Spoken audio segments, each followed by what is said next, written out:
Sejujurnya mungkin bisa dibilang ini pertama kalinya saya menempuh desa yang betul-betul desa, bukan desa wisata. Karena biasanya ketika saya traveling, saya itu mengunjungi desa wisata, dan memang desa wisata itu memang sebenarnya hanya desa adat biasa.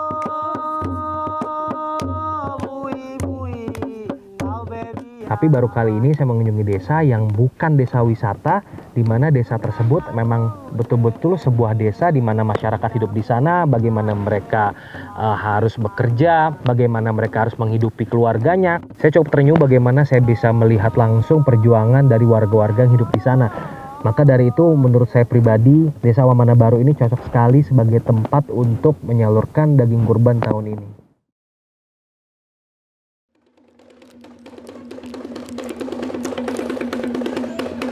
Perjalanan untuk menuju desa-desa tersebut itu memang bisa dibilang luar biasa sulit, karena pertama aksesnya juga tidak begitu mudah. Mungkin di awal perjalanan aksesnya itu terlihat jalannya mulus. Ketika kita mulai masuk ke dalam baru terlihat jalannya rusak, lalu terlihat juga jalanan tanah, bahkan kita harus menyeberang menggunakan rakit untuk menuju ke desa yang kita tuju, yaitu Desa Wamana Baru.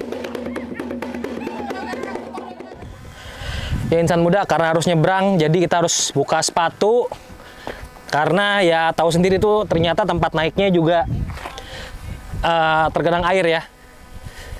Ini harusnya lumayan cukup kencang juga sih. Sesampainya di Desa Wamana Baru, kami juga harus menyambung menggunakan ojek, karena perjalanan dari Rakit terakhir untuk menuju Desa Wamana Baru itu cukup jauh.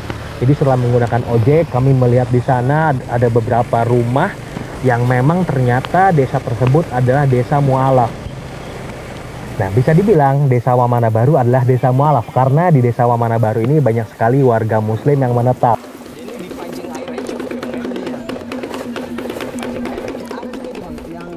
Menjadi satu buah ironi bagi saya ketika saya tahu bahwa Desa Wamana Baru adalah desa peternak. Tetapi ketika saya ngobrol dengan banyak warga di sana, mereka sangat jarang sekali memakan daging. Bahkan ketika hari raya kurban datang, biasanya hanya sekitar 1 sapi saja yang dikurbankan. Hewan kurban yang sesuai syariat itu seperti apa sih? Yang pertama kita lihat dulu kondisi kesehatannya, mulai dari matanya, kakinya, apakah ada yang cacat atau tidak, kita periksa dulu. Setelah itu baru kita ukur. Gitu. Ya, yuk kita cek dulu. Boleh. Ya. Saya sangat salut sekali dengan tim Dompet Duafa karena mereka melakukan quality control secara menyeluruh, mulai dari bobotnya, lalu mulai dari apakah umurnya sudah cukup, dari gigi, dari mata, dari kulit, semua bagian dari daging kurban atau sapi kurban tersebut harus secara perfect sebelum disebarkan ke kampung-kampung. Dan pemilihan tempat seperti Desa Wamana Baru ini juga sangat cocok karena memang Desa Wamana Baru ini bisa dibilang desa yang membutuhkan daging kurban untuk Idul Adha tahun ini.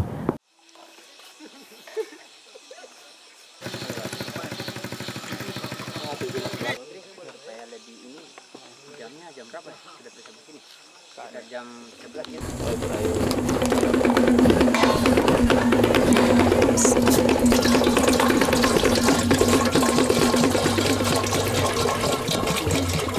Saya benar-benar nggak nyangka insan muda, di balik sebuah pulau yang megah ini, dengan bukit-bukit hijaunya, dengan lautan biru, dengan langit yang cerah seperti ini, dan hangatnya warga Indonesia Timur, khususnya Pulau Buru, masih ada desa-desa yang tertinggal, masih ada desa yang penuh kesedihan, bahkan desa yang seharusnya menjadi desa peternak itu sendiri, desa tersebut malah kekurangan daging, dan mereka hanya bisa menikmati daging sapi itu ketika kurban. Itu merupakan ironi yang sangat luar biasa.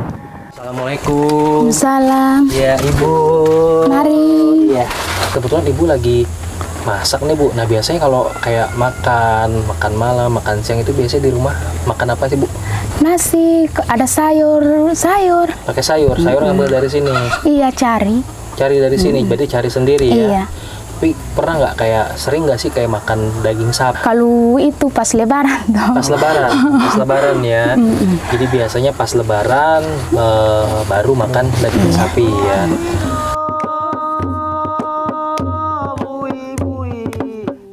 Saya jujur ingin sekali membantu Desa Wamana Baru, entah apapun itu caranya. Bahkan kalau bisa saya juga ingin ikut berkurban langsung ke Desa Wamana Baru itu sendiri.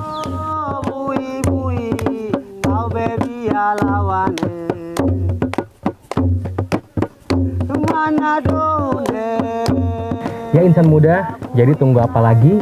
Yuk berkurban, karena kurbanmu jadi manfaat.